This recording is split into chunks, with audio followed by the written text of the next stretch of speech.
নমস্কার বন্ধুরা, Bengal info YouTube চ্যানেলে তোমাদের সকলকে স্বাগত জানাই। আমি তোমাদের সাথে নকুল চলে এসেছি আবারও একটা নতুন ভিডিও নিয়ে। আজকের ভিডিওতে আমরা কথা বলবো রাজ্যে আবারও বিএসকে অর্থাৎ বাংলা সহায়তা কেন্দ্রের ডাটা এন্ট্রি অপারেটর নিয়োগ হবে, যেখানে কিন্তু একটা প্রতিবেদন পাবলিশ করা হয়েছে। দেখতে পাচ্ছ গতকালই প্রতিবেদনটি প্রকাশ করা হয়েছে।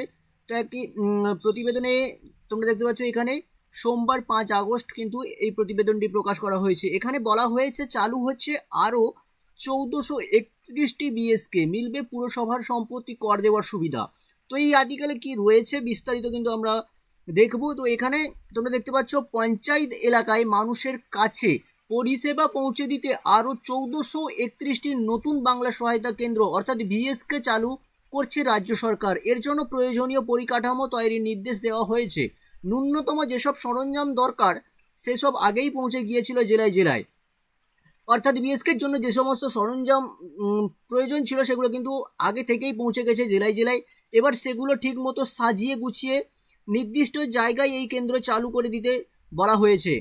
বর্তমানে প্রায় 3500 বিএসকে রয়েছে রাজ্যে, কিন্তু বিএসকের মাধ্যমে পরিষেবা প্রদানের হার দিনে দিনে বৃদ্ধি করছে সরকার।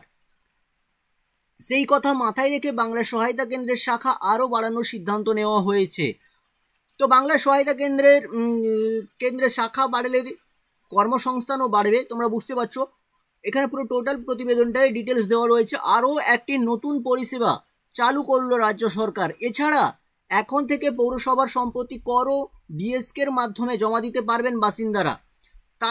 তাদের পুরসভায় গিয়ে লাইন দিয়ে এই কাজ আর করতে হবে না। অর্থাৎ পুরসভার যে কর বা পুরসভার যে কর ওরা কিন্তু লাইনে গিয়ে দাঁড়াতে হতো, এখন আর লাইনে গিয়ে দাঁড়াতে হবে না। সরাসরি বিএসকের যে কেন্দ্রগুলো রয়েছে সেই কেন্দ্রগুলো থেকেই জমা করতে পারবেন। কোন জেলায় কতগুলি নতুন বিএসকে স্থাপন করা হবে সেই তালিকা পাঠিয়ে দেওয়া হয়েছে। সেখানে দেখা যাচ্ছে দক্ষিণ 24 পরগনায় প্রায় 159টি বিএসকে হবে। এটা রাজ্যের মধ্যে সর্বাধিক, অর্থাৎ দক্ষিণ 24 পরগনায় প্রায় 159টি বিএসকে কেন্দ্র কিন্তু হবে, যেটা রাজ্যের মধ্যে সর্বাধিক। কিন্তু ওইদিকে কিন্তু ভ্যাকেন্সি থাকছে বা ওইদিকে শাখার সংখ্যা কিন্তু বেশি এবারে। এছাড়া পূর্ব মেদিনীপুর, পশ্চিম মেদিনীপুর ও মুর্শিদাবাদ জেলায় 100রও বেশি নয়া বিএসকে চালু হচ্ছে। অর্থাৎ পশ্চিম মেদিনীপুর, পূর্ব মেদিনীপুরেও কিন্তু এবং মুর্শিদাবাদ জেলায়ও কিন্তু 100র বেশি কিন্তু বিএসকে কেন্দ্র চালু হবে। গত মঙ্গলবার রাজ্যে পরিষেবা প্রদানের সংখ্যা 13 কোটির মাইল ফলক অতিক্রম করেছে। উপকৃত হয়েছেন কয়েক লক্ষ মানুষ। শুধু তাই নয়, এর মাধ্যমে রাজ্যের রাজস্ব আদায় হয়েছে প্রায় 350 কোটি টাকা।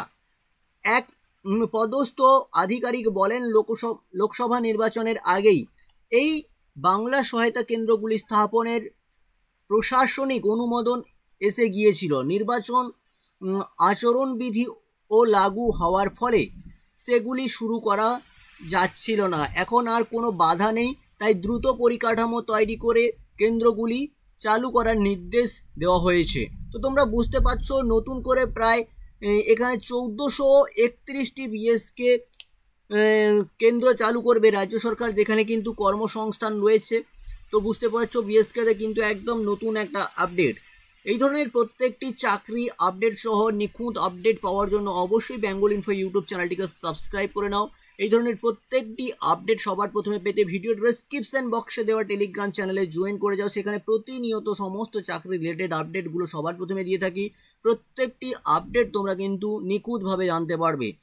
তো আজকের মতো ভিডিও এইটুকুই। দেখা হচ্ছে পরের কোনো ভিডিওতে। এই ধরনের নিত্য নতুন ভিডিও পাওয়ার জন্য অবশ্যই চ্যানেলটিকে সাবস্ক্রাইব করে নাও। ধন্যবাদ।